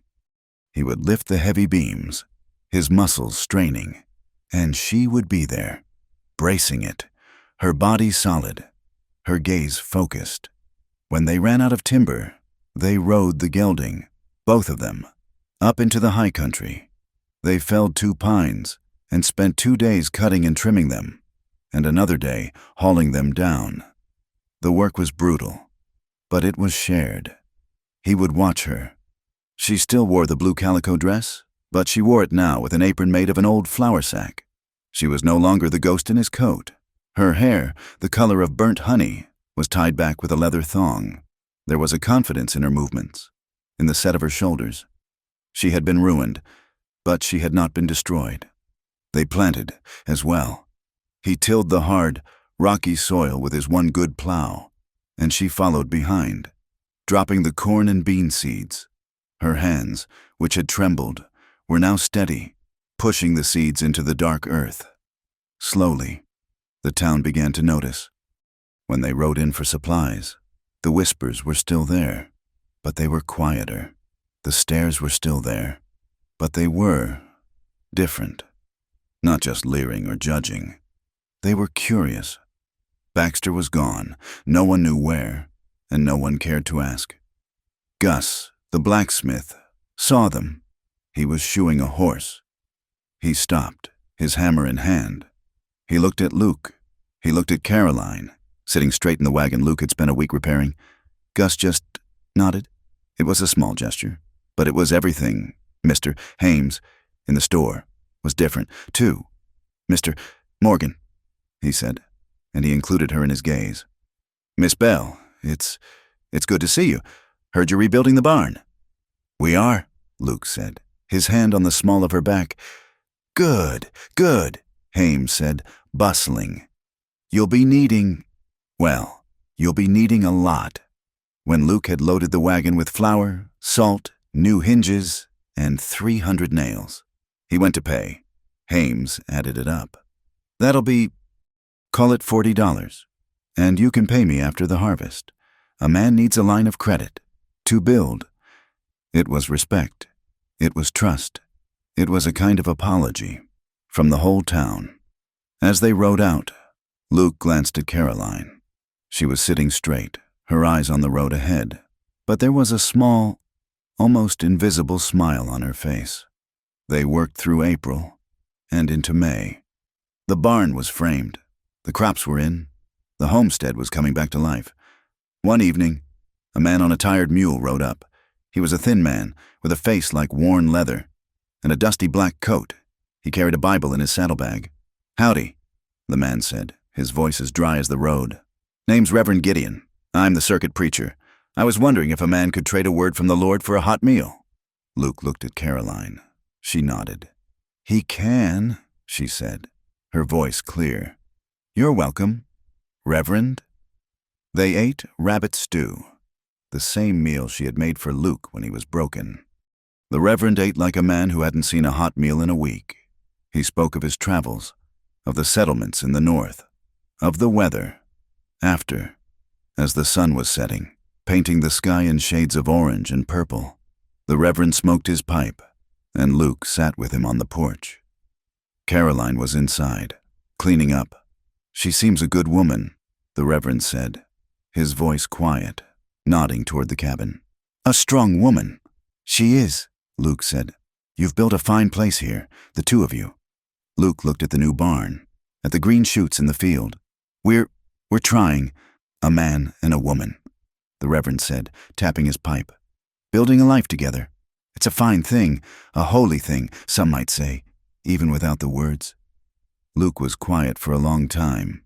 He watched the last of the sun disappear. Reverend, he said, his voice rough. You marry folks? When they ask, Gideon said, his eyes kind. It's what I do. Be here, Luke said. Tomorrow, at noon. Can you wait that long? The Reverend smiled. A slow, deep smile. The Lord's work can always wait for a good night's sleep. I'll be here, son. The next morning, Luke rose before dawn. He was quiet, but she woke. Luke, what is it? Get your blue dress on, he said, his back to her. The one I bought you. Why? She said, her voice confused. We're not going to town. Just do it, Caroline, please. He went out. He did not work on the barn. He went to the creek, and he came back with his arms full of wildflowers. They were purple and yellow and a pale, shy white. He put them in a tin can on the small table. At noon, she came out of the cabin. She was wearing the dress. Her hair was brushed, and it hung down her back, a river of burnt honey. She looked like a teacher. She looked like a woman. She looked beautiful, and she looked terrified. Luke, she whispered. What is this? He was waiting by the porch. He had washed, and he was wearing a clean shirt. His face was set, but his eyes were only on her. The Reverend Gideon was there, his Bible in his hand. It's a wedding, Luke said, as if the words were new to him. If you'll have it, if you'll have me. She stopped. She just stopped, her hand on the doorframe. She looked at him, and her eyes filled with tears. You fool, she whispered, a smile breaking on her face. You stubborn, impossible fool. They were married on the porch of the home they had built together. There were no guests. There was no one but the wind, which whistled through the high pines, and the wildflowers, which sat on the table. The Reverend Gideon read from his Bible, his voice deep and steady. He spoke of resilience and of forgiveness, and of two people becoming one. "Do you, Luke Morgan," the Reverend said, "take this woman, Caroline, to be your lawfully wedded wife, to have and to hold, in sickness and in health, till death do you part?" Luke never took his eyes from her face. "I do." "And do you, Caroline Bell," the Reverend said, turning to her, "do you take this man, Luke, to be your lawfully wedded husband?" Caroline paused. She looked at Luke, and the tears were streaming down her face, but she was smiling. The old, sharp, venomous pride was gone, and in its place was a brightness that hurt his eyes. "Reverend," she said, her voice shaking, but clear. "Are you sure he's sure?" Luke's face was a mask of confusion. "Caroline," she turned to him, her eyes dancing, and she put her hand on his chest. "I'm still the rude woman who threw a cup at you. Luke, I'm still the woman who cursed you and fought you. Are you sure you want this?" It was a test. It was her last fear, spoken aloud, but this time as a tease, a joke, a question that held her whole life. Luke looked at her. He saw the woman who had slammed the door in his face, the woman who had dragged him from the snow, the woman who had thrown the cup, the woman who had swung the skillet, the woman who had held him when he was broken. He covered her hand with his own. "Caroline," he said, his voice so thick he could barely speak, "I have never loved anyone more." She let out a sob that was a laugh. "Then I do," she said. "Yes, I do." The Reverend Gideon pronounced them man and wife. Luke Morgan kissed his bride, and the wind in the high pines, it almost sounded like applause.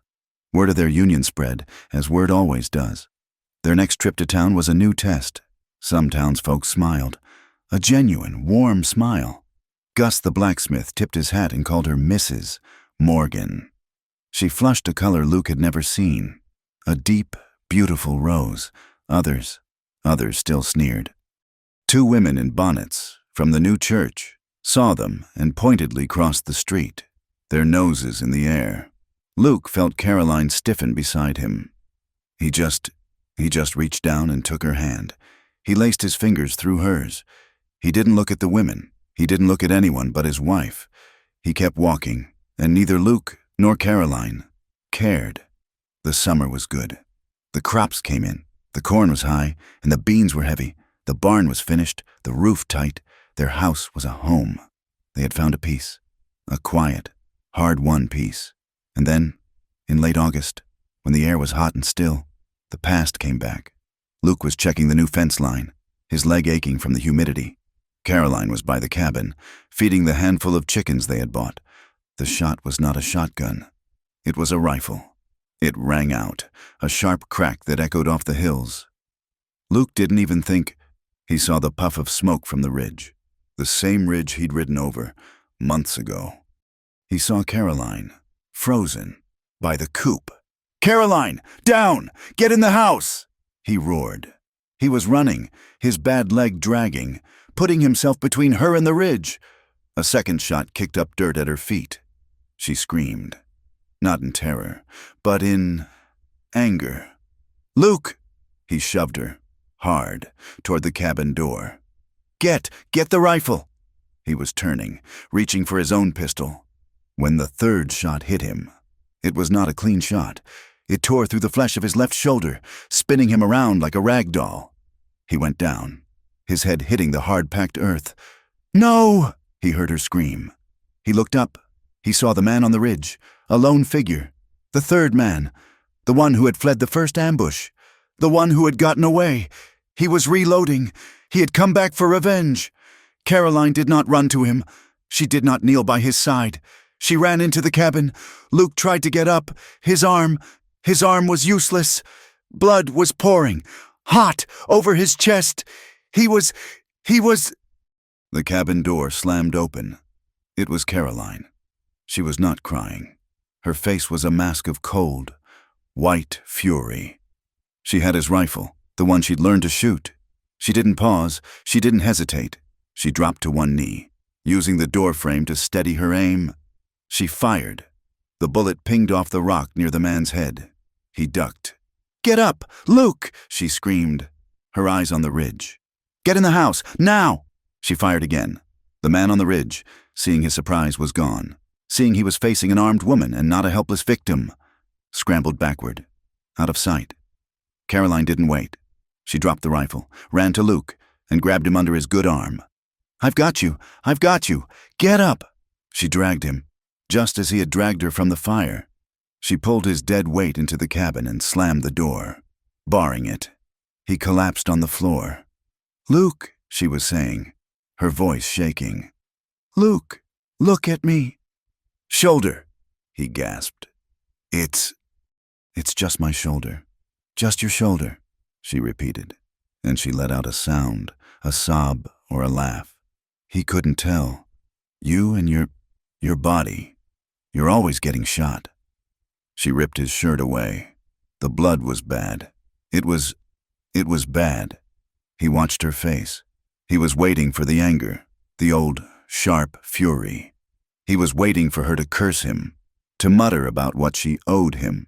But the woman who knelt over him was not that woman. Her hands were steady. The tremor was gone. Her touch was gentle. Her eyes were filled with a fierce, terrifying love. "You are not dying on me, Luke Morgan," she whispered, her voice breaking. I will not let you." She tended to him, not with anger, but with love. He recovered slowly. The man on the ridge did not come back. Word got to the sheriff in Laramie, and a posse rode through, but he was gone.